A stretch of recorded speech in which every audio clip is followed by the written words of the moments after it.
Hey, welcome to the Smart Leaders Sell podcast. I am Jessica Lorimer, sales coach, leadership expert, and I'm joined by one of my favorite people on the internet who I've actually had Prosecco with, got slightly drunk with, had an amazing time with in London, the one and only Steph Weller. Welcome. Hello. Thank you for having me.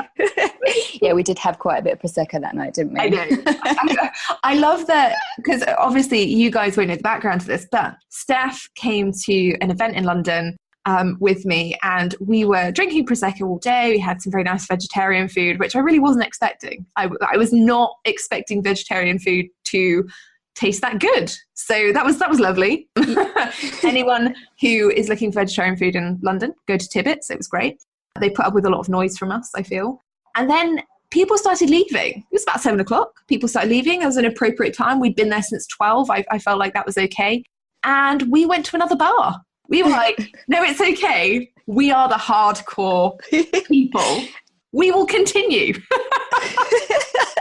So off we trot. Off to Waterloo, where we found a little bar down there. We sat in this place and everyone was very cool. Everyone had only just started their evenings and we were not cool. No, we were not cool in our corner. We were not just starting our evening. I feel like we fitted in. Oh dear.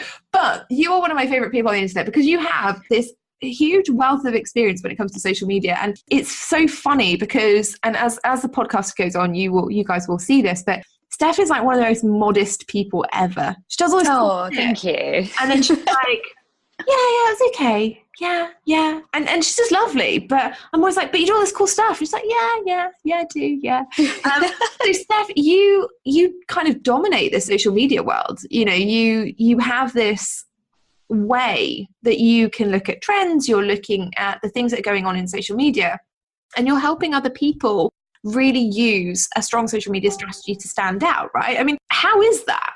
I just think people miss out on the basics of social media. It's just the most obvious thing to me. And I almost want to grab them through like the Skype chat and go, what are you doing? Like, can you not see the most obvious thing? But I think some people get so involved in their own area of work and their expertise that they can't look at their marketing from a different perspective. So basically I just come in and I just say, well, look, here's your gaps. Here's what's missing. But people do often forget the basics, and that is like the customer journey and literally like how can somebody come in and make a purchase? You know, if it's really difficult for them to find how to contact them, then how are they ever going to get any clients? So it's just thinking about the basics, really. And what is your official title? Because I'm aware that, we've talked about all the cool stuff you do, but we haven't actually talked about what you really do. Yeah, that's kind of a good question. I market myself as a digital media consultant because it does cover quite a big umbrella. I do help people with marketing strategies, but I also do the media side of things. Mm-hmm. And so I could also help with their copywriting. I could be pitching them for podcasts. So it covers a broad range of like online media, basically. That's awesome. So there you go. If you want to get onto my podcast, go talk to Steph. She can pitch you in. All well and good. Pimping you out here, Steph. Thank you. But I suppose that this is the kind of thing though, isn't it? When you're in the digital media space, when you're in the online marketing space, there are so many people and they're all doing so many, I want to say weird and wonderful things. I'm sure nobody is doing really weird things unless you've got, I don't know, selling wellies to dogs or that kind of stuff. Well, you'd be surprised. There tends to be a market for everything. There's a lady in my group who is a stylist, and that's her trade, that's her background in the real world. And now she's successfully selling, basically telling people how to clear out their wardrobes over Skype calls. And she's monetizing that. So, there's always a niche, there's always a market for something. Oh, I love it. Maybe she could come and do mine. I'm not sure I could with her just telling me. I'd just be like, can you just come and take it away? Yeah, exactly. But, she's over the other side of the world. She's in America and we're in the UK. So the fact that you can monetize that, there's a service for it. There's a service for everything, really. It's unbelievable, isn't it? The kinds of things. And yet we all have this little voice in our head that says, oh, is what I do really worth it? And I look at these people, I'm like, she's monetizing telling you to clean your house. Exactly. Right? Yep. Getting rid of the stuff that doesn't fit you anymore. And people are paying for that, but you are worried about selling your marketing services or copywriting services or whatever it is. It's so funny. It's so funny. Sometimes we just need that confidence. Yep, absolutely. I love it. Yep. So, speaking of sales, yes. What's your sales question for today, my love? So, Jessica, growth strategy. I'm really interested in how do you scale but without burnout?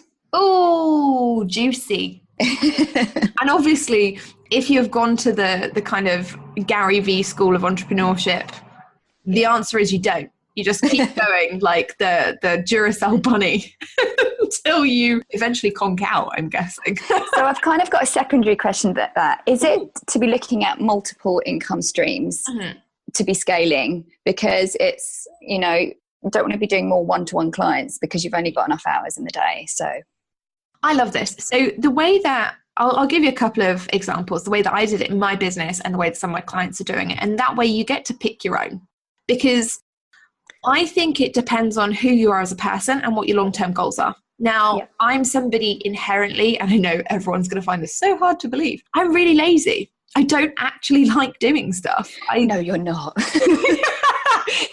Steph says as she looks at me in my pajamas over the Zoom. It's only 11 a.m. But I just don't really like doing things that I don't want to do. And I think that's the key point. So I know that I'm somebody who at probably 50 is going to be a bit like, I just want to sit down, drink wine all day, and that's about it. I'm not going to be on Facebook trying to take selfies and do all that kind of thing. I just don't think that's going to be my forte. As a wine drinking 50-year-old, okay, just throwing that out there. If anybody else is a wine drinking 50-year-old and you've got this nailed, let me know, because I might need some tips. I think you have to look at your long-term goal. You have to look at when is it that you realistically are going to want to stop doing whatever you're doing now, and what does that reverse engineered look like?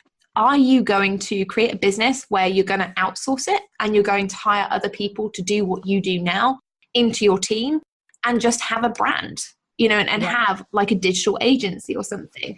One of the things that I'm looking at for 2018 is certifying sales coaches. And that way I will always have a brand. I will always have people out there that can go and do the things that I'm doing, but I'm not always going to have to be the person sitting on the phone calls. Yeah. Right? Yeah. Because ultimately there is going to get a point, cool as I am, forward thinking as I am, where I'm just not anymore. I'm not going to be able to be on the pulse of every single trend, and I'll need to increase that. Do you think you're worried that people aren't going to be representing you enough and showcasing your expertise? Because there's that element of control, isn't there? There's that. I'm really anal about things. I like things done my way. Yeah. So I'm like, oh God, clenching my hands. No, I think it's about finding the right people. I think when we look at especially things like certification and especially things like growing teams, we assume that people won't care about our business as much as we do. And the reality is that if you get the right people and they have the right values, and most importantly, if you look after them, they will. You know, I had companies that I worked for in corporate that really looked after me. Had I not decided to leave the corporate world, I'd still be with. One of the companies that I used to work with was, they used to joke that you bled blue. And even when you left, you'd go to a competitor and you'd still really like that company. And it's true, because even now, if somebody says to me, hey, how can I find the best tech solution? I'm like, go to them. Like, it's not even a question in my mind. Yeah. So I think it's about hiring the right people and making them feel valued, because then they don't want to leave. Not everybody. And again, I think this is one of the things that as an online entrepreneur, we get caught up in. Not everybody wants to own their own business. People want to make money online. Absolutely. People want to make money sitting in their yoga pants. Absolutely. But not everybody wants to have the tough conversations. Not everybody wants to run the actual business side, deal with the accountants, have the spreadsheets, all the kind of crap that goes with it. Yeah. We just want to make money. And that's fine. So, you know, in order to build that team, you have to look at, okay, well, where do I get to step back? Do I just want to do the blue sky strategy? And am I okay with the fact that I'm going to have people on my team who just want to make the money? They care about the clients. They're going to get the clients the best result, but they're not necessarily going to come to me with a business strategy and go, hey, Steph, or hey, Jess, let's take it in this direction. You know, I think that's where we have to look. And I think scaling back from that, we have to look at, okay, well, if we want to get to a point where we have a team or we don't, because if you don't want a team, if you don't want to whitelist your business or certify anybody, you then do have to start looking at where are your diversification income streams. Yeah. And that is when it comes to, do I need to set up a ton of automated funnels? And, do I need to be selling a lot of products? And usually if you are, you're going to go down, let's face it, probably the Jeff Walker route, the PLF route, where you do have 2 or 3 big launches every year and you're making your millions by spending 1/4 of the year growing and nurturing your audience, and the second leveraging that warm audience, selling to them, using affiliate traffic to build the launches up. And really the reality is that it's an automated program. Yeah. So you're not actually delivering that much. So you can go down that route. Yeah. Or you can go down what you're talking about, is the multiple products and the multiple income streams route. For me, I've done that. So that is what my business looks like right now. And we started with a series of core offerings that are around $1,000 to $2,000 each. So we have like a funnels course that people can go through, automated. We have a sales course that people can go through the kind of basics of selling. And we obviously have cash creation, which relaunches again next year. But I prefer to do that live. That's one of the few courses that I just really enjoy running. Yeah, because I like that live element. I don't want everything to be automated, because then what's the fun in that? You're just... But that's it. You never get to connect with anybody. Exactly. That's the thing. When we look at how we want to scale, the important thing is you're building the business you want to build. And so when you're going from one-on-one and you're looking at, okay, well, how can I make more money with less time? I would say to people, go into a group program. Start a group program, run it live a couple of times, because ultimately that's where you find out the problems. Yeah. That's where you get to troubleshoot it. That's where, you start to understand why people participate and why some people don't, and how you can get that better percentage. I mean, one of the things I'm actually really proud of is that the industry itself has a 12% completion rate for courses. Wow. Yeah, it's low. Like, that's really low. Yeah. The participation percentage, so if you buy a course, the percentage of people that participate but do not complete or do not end up doing anything with it is 18%, which means that there are like 70% of people floating around just doing nothing with the stuff they're buying, right? That's nuts, isn't it? It's terrifying, genuinely terrifying. Cash creation, the live program that I run, we have a 98% success rate. And we have a 100% complete rate. Amazing. So to me, that does show that people like live. Yeah. And accountability. Yeah. And that is it. When we're in this space, we kind of forget, I think, that people are looking for transformation. Transformation is much easier to get when you're doing it with people. Yeah. Regardless of whether you're getting the one-on-one coaching, if you can't have the one-on-one, but you can have a community that really supports you, and you have access to Q&As where you are going to get that laser coaching, that's really powerful for people. So running those courses 2 or 3 times live can actually really help you to automate it later if it's something you think, actually, people don't need me here. We've got enough Q&As that they could go back and listen to. We've got enough content. We've got enough frequently asked questions, all that kind of stuff that can support them. Then you can put it on auto if you want to. Also, if you start not enjoying it, put it on auto for a few months, and then you can bring back a live version later.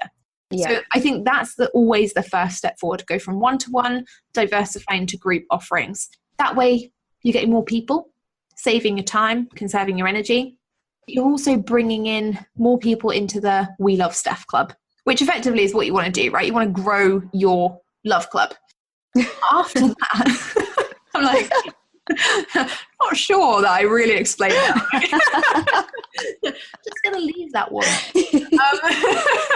After you've gone from one-to-one into group, then you get to choose the fun stuff, and that's where you really get to diversify more. That's when you can start offering your tripwire products and your self-liquidating offers if you want to go down the ads route, or where you get to decide if you want a recurring revenue model. Actually, over the last couple of years, I've experimented with 2 different types of recurring revenue models. I was going to ask what your models you're using. Please, and also, I was going to also ask a secondary question as well. Do you have then 2018 mapped out already for your business? 4 things in 2018. Wow. 4. I'm very proud of that, because in 2016 I sold 63 things and wanted to kill myself. So I think that, I've done the whole, I'm going to do everything, and now I'm a minimalist again. Right. I'm quite proud of that. Like, yeah. So I think in terms of recurring revenue models for me this year, I've focused on the Dotties, which is obviously a membership site. Now, membership sites, when you start them, are complete loss leaders. I'm going to throw that out there, because I think it's been very popular recently for people to think, I'm going to start a membership site and it's going to be like 1,000 people in it. I'm going to make a ton of money every month and retire happily. Actually, the reality of that is that if you start the membership site before you have a large audience, so before you have this love club, very difficult to get people in it who are going to stay for a long period of time. Because the attrition rate generally for membership sites is 3 months. People stay for 3 months and then they'll leave. So you're always having to find new people. Now, when you're finding new one-on-one people, because they tend to end every 3 months as well, it's a bit different when it's like 5K. You're like, oh, okay, well, I'm going to get another 5K for it. So your average membership site is between $47 and $100 a month. So you're getting a maximum of $300. So when you look at that, you're like, I could have 5K or I could have $300. Sense-wise, it just doesn't make any. Yeah. The great thing about a membership site, though, when you're ready, when you're at that point where you do have this solid fan base of people who want to have a great experience with you, they want to continue building the relationship with you, but perhaps they've been through your one-on-one, or they've been through a group program, or they're not ready to do the things that you're currently offering, is that they do upsell. So recently, the second recurring revenue model I have in my business is my mastermind. I have 6 people in it, and it lasts for 6 months, and they can either pay in full or they can pay monthly, and it's a higher ticket offering. All of those people came directly from my membership. So they upgraded from paying $47 a month to $1,000. Right. So if you look at that, then you think, oh, okay, now I understand why people are doing memberships. Because the upsell value, if you deliver in your membership, the lifetime potential of a customer is huge, because they trust you, they like you, they know your stuff is good. So I think recurring revenue models are phenomenal. I personally, if I was to go back, I personally would continue with masterminds. After group programs, I would go to masterminds first, because they're high ticket, they're high touch, but again, you're not increasing your time capacity. You're increasing the independence of your customer, you're increasing the revenue, and again, you're increasing this group support, which means that actually the weighting of the support is not just about you going to that person going, do this, do that, help here, all this kind of stuff. It's about the group participating, peer discussion, and that takes a lot of the weight off of your shoulders. So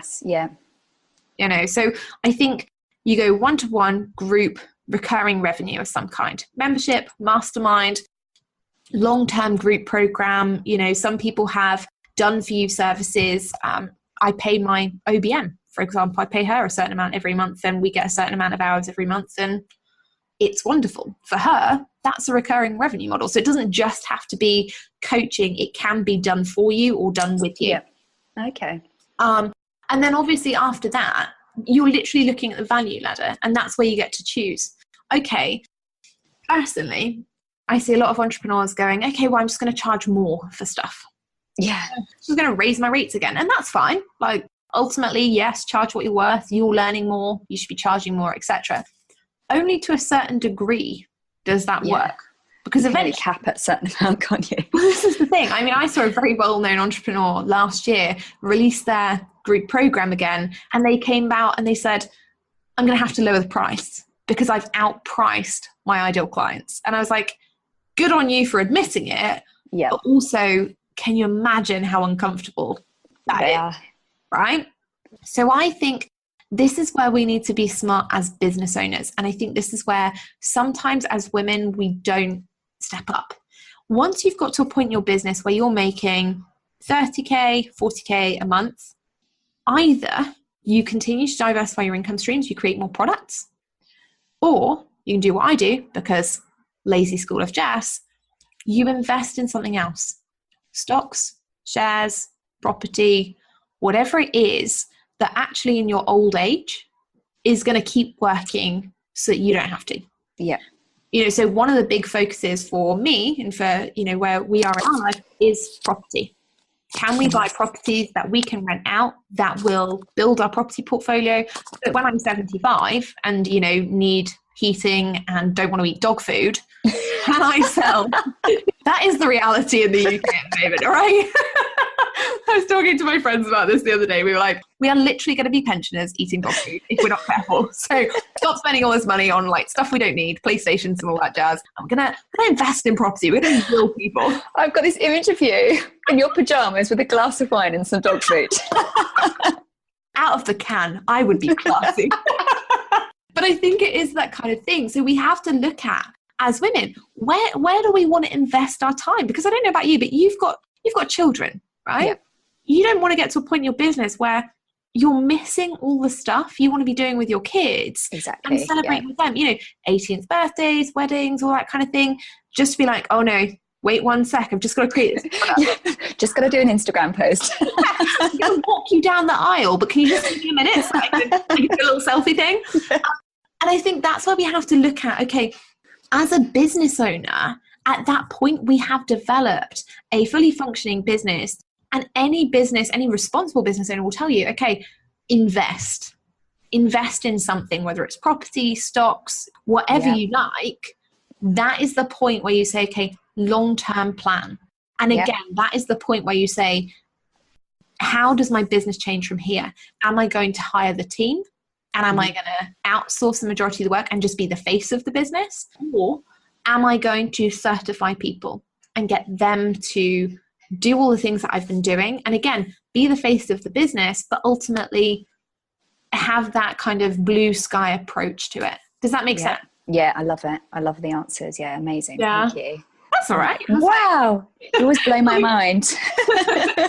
It's interesting, isn't it? I think sometimes we forget about the long-term plan. Everyone's focused on the here and now, which is great. Like, make money, do the thing. But so don't build a business that you don't like. It's so funny because it's what I advise to my clients. I've just come off a call this morning and I'm like, okay, so what's your 6-12 month strategy? What's your plan? Where do you want to be? Yeah, I don't do it for myself. It's so funny because none of us do. Worst plumbing in the houses of plumbers. I sat down yesterday and I was like, I'm going to do my 3 months ROI and look at everything that's coming into my business or everything that we're doing. What are my team doing? How are they performing? What's the ROI? Where is my time spent? How am I doing? What's the ROI of me spending my time in a Facebook group versus on Instagram? It's funny because I tell my clients to do this. I'm like, every month, sit down and do that. But in my business, I'm like, I'll just do it every 3 months. Like, it probably won't change that much. And in reality, it does. It's huge. The market is ever evolving, ever changing. And you'll see that in digital media because that is just ridiculous. It's so fast paced. Yeah. I mean, last year, what did we have? Blab, Periscope, and they all just kind of went, nobody's using that anymore because Facebook, as normal, have rocked up and been like, don't worry about it, guys. Got Facebook Live. We've got this covered. We're going to sit back and watch you invent a load of stuff and then we're just going to do it. Yeah. Very, very frustrating, I'd imagine, if you're any kind of competitor. Yeah. Have you got everything that you need? Is that? I have. That's really helpful. Thank you, Jess. You're so welcome. So tell us, though, where can people find you? Because obviously you're doing some ridiculously cool stuff at the moment. I mean, I can't talk about it on the podcast, but I can tell you behind the scenes, Steph is doing and working on some phenomenal projects for her clients right now. So tell people where to find you and what you do. Yes. So the best place is my website, which I actually need to update, but I won't tell anyone that. So it's digitalmediadarling.com. I love that name. Isn't that cute? Digital Media Darling. It's just really nice. And also I love your graphics because you do this really cool thing where you do the underground tube style graphic at the moment. I've been looking at it. Thank you. Thank you so much for coming on today. Thank you for having me. You're so welcome. Yeah. And guys, obviously, if you've enjoyed this episode, please hit the subscribe button. Make sure you don't miss out on anything else. Go over to Steph's website, check it out. She's got some awesome stuff over there on social media and how you can really maximize your social media presence. And obviously, I will be back on Monday with another deep dive training. So I'll see you then.